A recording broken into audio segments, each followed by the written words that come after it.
Leyes de Burgos o reales ordenanzas dadas por el buen regimiento y tratamiento de los indios. Burgos es un municipio y ciudad española, fundada en el año 930 después de Cristo. Consta de 176.608 habitantes, esto hasta el año 2016. Cuenta con una bella catedral de nombre Santa María, exponente de arquitectura gótica, también con el Camino de Santiago, ambos declarados Patrimonio de la Humanidad, esto por la UNESCO.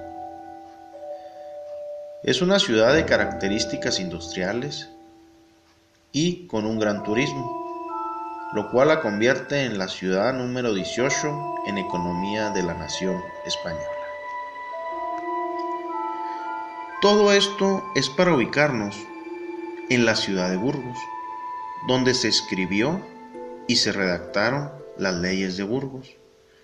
Esto sucedió en el año 1512, donde se reunieron en el convento de San Pablo de Burgos las instancias reales, una junta de teólogos y juristas de la época. El objeto era estudiar las denuncias y abusos que sufrían los indígenas a mano de los encomendadores. Las leyes de Burgos fueron sancionadas por el rey don Fernando en el año 1512 y poseen un gran valor extraordinario por cuanto constituyen el primer cuerpo legislativo de carácter universal para los pobladores del continente americano, siendo consideradas como la primera declaración de los derechos humanos. Las denuncias fueron hechas por el fray Antonio de Montesino en la isla Santo Domingo en el año 1511, en el cual se planteaba la cuestión ética de la conquista, de la condición humana de los indígenas y su sentido de la libertad. Esta fue la primera vez que la corona convocó a teólogos y juristas para aconsejar con problemas del primer mundo. La composición de la Junta reflejaba las dos posturas antagónicas. Aparte de teólogos, defendían al derecho natural y los funcionarios reales defendían el derecho a la conquista y a la postura de los encomendadores.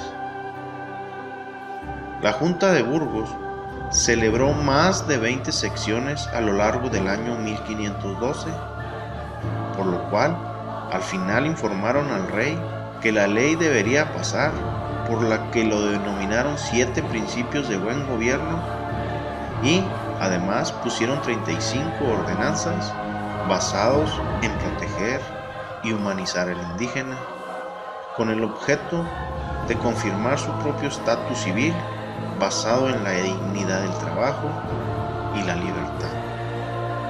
La conquista y el dominio de los pueblos paganos fueron problemas que se disputaron al calor de la cátedra, en tribunales, donde se buscaron soluciones que funcionaran desde la teoría y también en la práctica.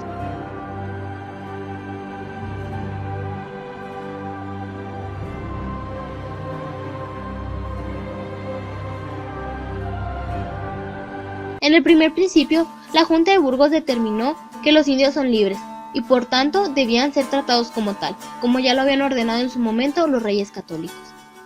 El segundo principio consistió en reconocer la libertad de los indios.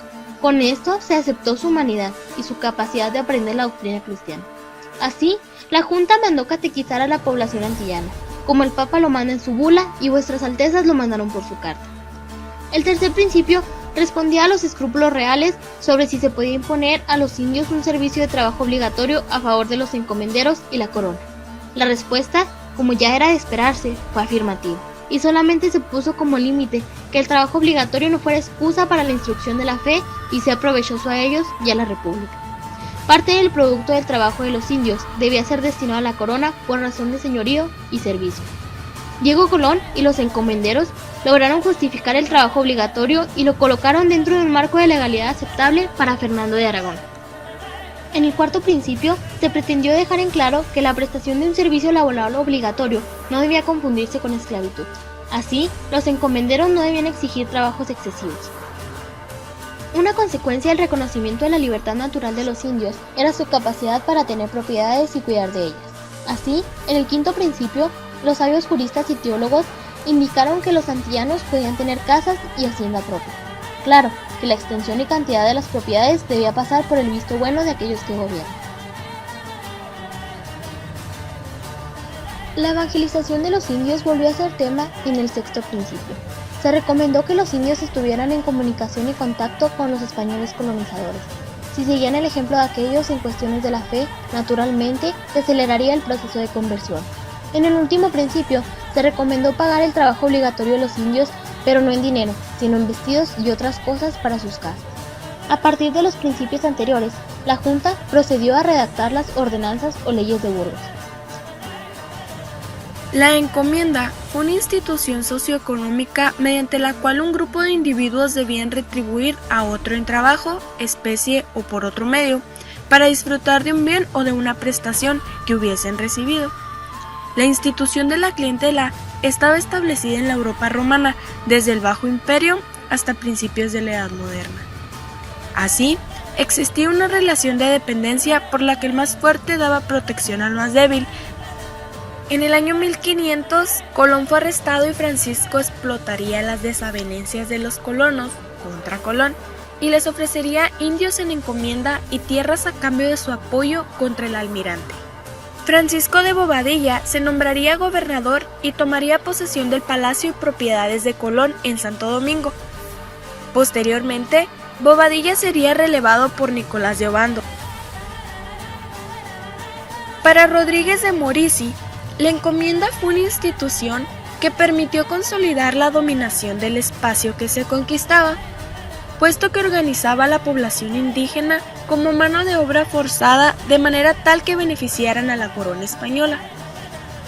Supuso una manera de recompensar a aquellos españoles que se habían distinguido por sus servicios y de asegurar el establecimiento de una población española en las tierras recién descubiertas y conquistadas, donde los indígenas debían encargarse también de la manutención de los religiosos.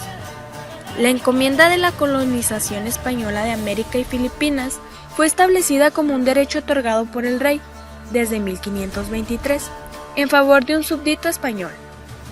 El español titular del derecho, encomendero, recibe la encomienda con el objeto de que éste percibiese los tributos que los indígenas debían pagar a la corona, en trabajo o en especie, y posteriormente en dinero, en consideración a su calidad de súbditos de ésta.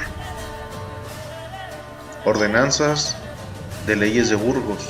Como ya sabemos, fueron 35 ordenanzas, todas buscando que la iglesia se acercara más a los indios y protegerlo de los encomendadores. Ordenanza número 1. Los indios deben de agruparse en encomienda. Esto significaba vivir junto al encomendador y éste con el ejemplo los fuera civilizando. Ordenamiento número 2. Agrupamiento voluntario en las encomiendas. Que el indígena no sufriera violencia al ser trasladado. Ordenanza número 3. Sobre las capillas en las encomiendas. Medida religiosa donde cada hacienda debe contar con capilla y llamar cada mañana a misa al indígena. Ordenanza número 4. La enseñanza de la doctrina cristiana obligaba al encomendador a enseñar los 10 mandamientos, 7 pecados capitales y artículos de fe. Ordenanza quinta. La construcción de iglesia y asistencia a misa. Que cada iglesia se separara una legua de distancia una de otra. Que también de eso trataba el artículo número 6. La ordenanza número 7 refiere sobre los sueldos de los clérigos, los cuales debían de ser cubiertos por el diezmo que pagaría la encomienda a la iglesia. Ordenanza número 8. Las iglesias en zonas mineras. Se disponía a utilizar las mismas sanciones que se aplicaba al encomendador en las plantaciones. Ordenanza número 9. Sobre la alfabetización de un muchacho por cada 50 indios. De cada 50 indígenas se escogía a un joven, se le enseñaba a leer y a escribir con el fin de ayudar a propagar la doctrina cristiana. Ordenanza número 10. Indicaciones en caso de enfermedad y muerte de indios.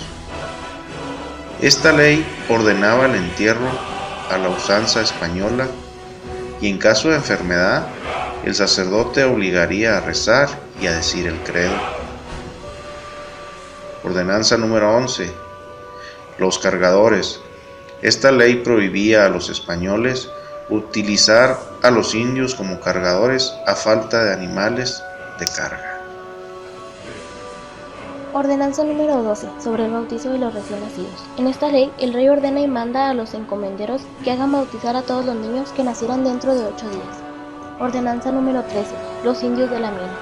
Se imponía a los indios un servicio en las minas de oro a lo largo de 5 meses del año. Ordenanza número 14, sobre la danza de los indios. Esta ley utiliza una palabra, areito. Areito significa la danza de los indios. En esta ley se ordena que no se ponga ningún tipo de impedimento para la celebración de esto. Ordenanza número 15, los alimentos de los indios. Esta ley explícitamente dice que el mantener de los indios está en la mayor parte de su buen tratamiento y alimentación. Ordenanza número 16, prohibición de la poligamia. Esta ley básicamente prohibía la poligamia entre los indios. Ordenanza número 17, sobre la educación de los hijos de los caciques. En esta ley se ordenaba que los hijos de los caciques de hasta 13 años de edad debían ser entregados a los frailes, para que les enseñasen a leer, a escribir y a todas las otras cosas de la Santa Fe. Ordenanza número 18, sobre las mujeres embarazadas. En esta ley se dictan algunas medidas de protección para las mujeres embarazadas. Ordenanza número 19, las hamacas y otras comodidades para los indios. Esta ley obligaba a los encomenderos a entregar a cada indio de la estancia una hamaca para dormir. Ordenanza número 20, dinero para ropa. En esta ley se disponía que los encomenderos debían entregar un peso de oro a cada indio para que pudiera vestir. Ordenanza número 21, fijación del indio a la encomienda. Con esta ley se cancelaba la posibilidad de que los indios cambiaran de encomendero. Ordenanza número 22, criados de los caciques. Esta ley prohibía que los caciques tuvieran criados. Ordenanza 23, registros de los visitadores. Ordenanza 24, prohibición de las penas corporales. Una de las quejas permanentes contra la encomienda indiana fue el abuso físico al que fueron sometidos los indios. Ordenanza 25, sobre el servicio de los indios. Ordenanza 26, sobre la cooperación entre los encomenderos.